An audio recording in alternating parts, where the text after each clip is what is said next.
श्री कृष्ण द्वारा श्री राधा के प्रेम की परीक्षा।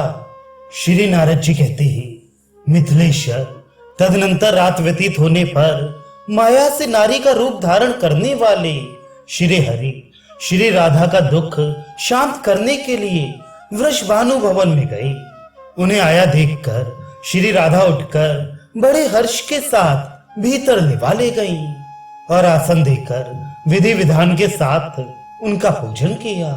श्री राधा बोली, सखी, तुम्हारे बिना मैं रात भर बहुत दुखी रही और तुम्हारे आ जाने से मुझे इतनी प्रसन्नता हुई है मानो कोई खोई हुई वस्तु मिल गई हो।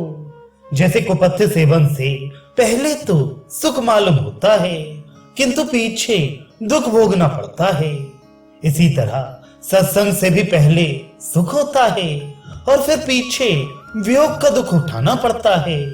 श्री नारद जी कहते हैं, राजन, श्री राधा की यह बात सुनकर गोप देवी अनमनी हो गई। वे श्री राधा से कुछ भी नहीं बोली, किसी दुखनी की भांति चुपचाप बैठी रही। गोप देवी को खिन्न जानकर श्री राधिका ने सखियों के साथ विचार करके स्नेह तत्पर हो इस प्रकार कहा।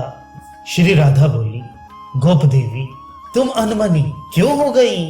कल्याणी, मुझे इसका कारण बताओ।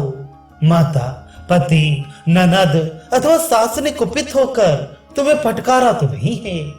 मनोहरे, किसी सौत के दोष से या अपने पति के वियोग से अथवा अन्यत्र चित्त लग जाने से तो तुम्हारा मन खिन्न नहीं हुआ है? क्या कारण है? महाभागी, रास्ता चलने की थकावट से या शरीर में कोई रोग हो जाने से तो तुम्हें खेद नहीं हुआ है? अपने दुख का कारण शीघ्र बताओ। किसी कृष्ण भक्त या ब्राह्मण को छोड़कर दूसरे जिस किसी ने भी तुमसे कोई कुत्सित बात कह दी हो तो मैं उसकी चिकित्सा करूंगी, उसे दंड दूंगी।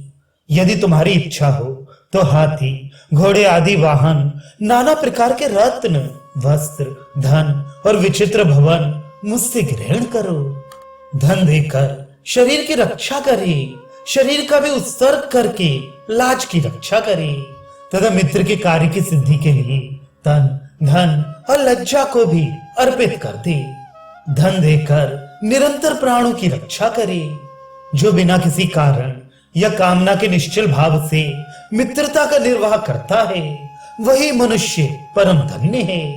जो मैत्री स्थापित करके कपट करता है उस स्वार्थ साधन में पटु लंपट नट को धिक्कार है। राजेंद्र, उनका ये प्रेमपूर्ण वचन सुनकर गोप देवी के रूप में आए हुए भगवान उन कीर्ति नंदिनी श्री राधा से हंसते हुए बोले। गोप देवी ने कहा, राधे, वर्षानुगिरी की घाटियों में जो मनोहर सांकरी गली है उसी से होकर मैं स्वयं दही बेचने जा रही थी। इतने में नंद जी के नवतरुण कुमार श्याम सुंदर ने मुझे मार्ग में रोक लिया। उनके हाथ में वंशी और बेंत की छड़ी थी।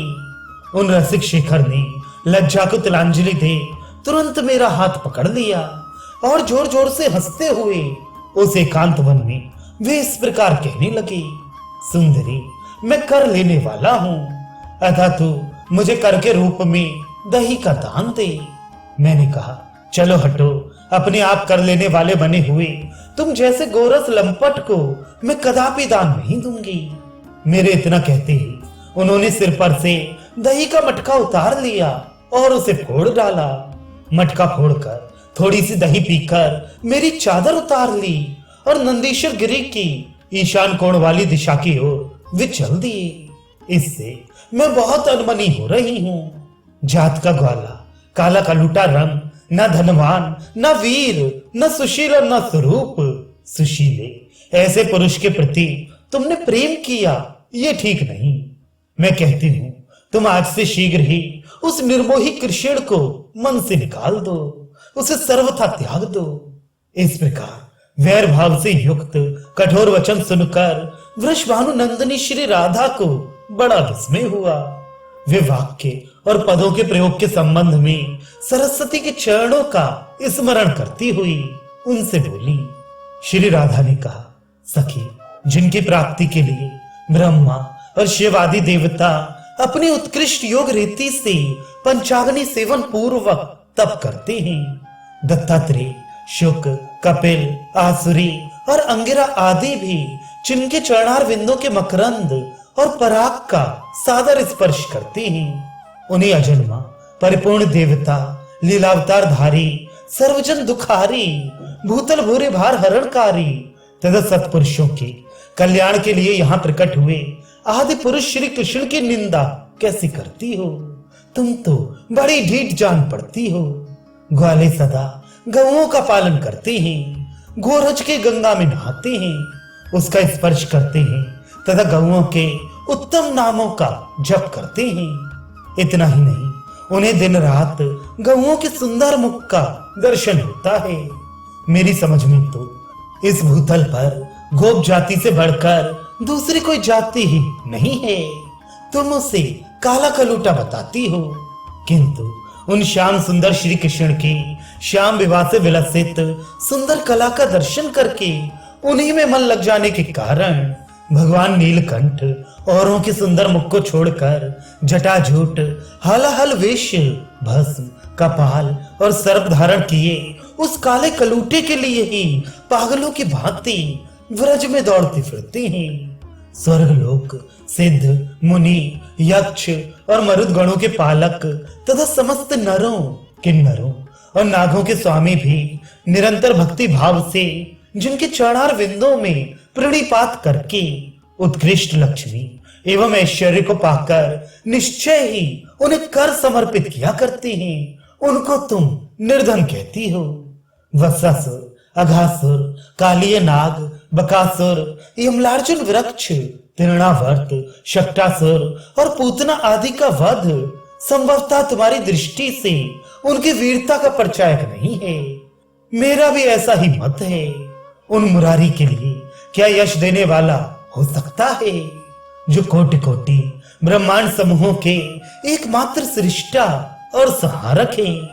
उन पुरुषोत्तम के लिए भक्ति से बढ़कर कोई प्रिय हो, ऐसा ज्ञात नहीं होता। शंकर, ब्रह्मा, लक्ष्मी तथा रोहिणी नंदन बलराम जी भी उनके लिए भक्तों से अधिक प्रिय नहीं हैं। वे भक्ति से बद्ध चित्त होकर भक्तों के पीछे पीछे चलते हैं। अतः श्री कृष्ण केवल सुशील ही नहीं, समस्त लोकों के सुजन समुदाय के चूड़ामणि हैं। वे भक्तों के पीछे चलते हुए अपने रोम रोम में स्थित लोकों को पवित्र करते रहते हैं। वे परमात्मा अपने भक्त जनों के प्रति सदा ही अभिरुचि सूचित करते रहते हैं। अतः अत्यंत भजन करने वालों को भगवान मुकुंद मुक्ति तो अनायास दे देते हैं, किंतु उत्तम भक्ति योग कदापि नहीं देते, क्योंकि उन्हें भक्ति के बंधन में बंधे रहना पड़ता है। गोप देवी बोली, श्री राधे, तुम्हारी बुद्धि बृहस्पति का भी उपहास करती है और वाणी अपने प्रवचन कौशल से वेद वाणी का अनुकरण करती है, किंतु देवी तुम्हारे बुलाने से यदि परमेश्वर श्री कृष्ण सचमुच यहाँ आ जाएं और तुम्हारी बात का उत्तर दें, तब मैं मान लूंगी कि तुम्हारा कथन सत्य है। श्री राधा बोली, शुभ्र, यदि परमेश्वर श्री कृष्ण मेरे बुलाने से यहाँ आ जाएं, तब मैं तुम्हारे प्रति क्या करूं, यह तुम्हें बताओ। परंतु अपनी ओर से इतना ही कह सकती हूँ कि यदि मेरे स्मरण करने से वनमाली का शुभ आगमन नहीं हुआ, तो मैं अपना सारा धन और ये भवन तुम्हें दे दूंगी। श्री नारद जी कहते हैं, राजन, तदनंतर श्री राधा उठकर श्री नंद नंदन को नमस्कार करके आसन पर बैठ गई और उनका ध्यान करने लगी।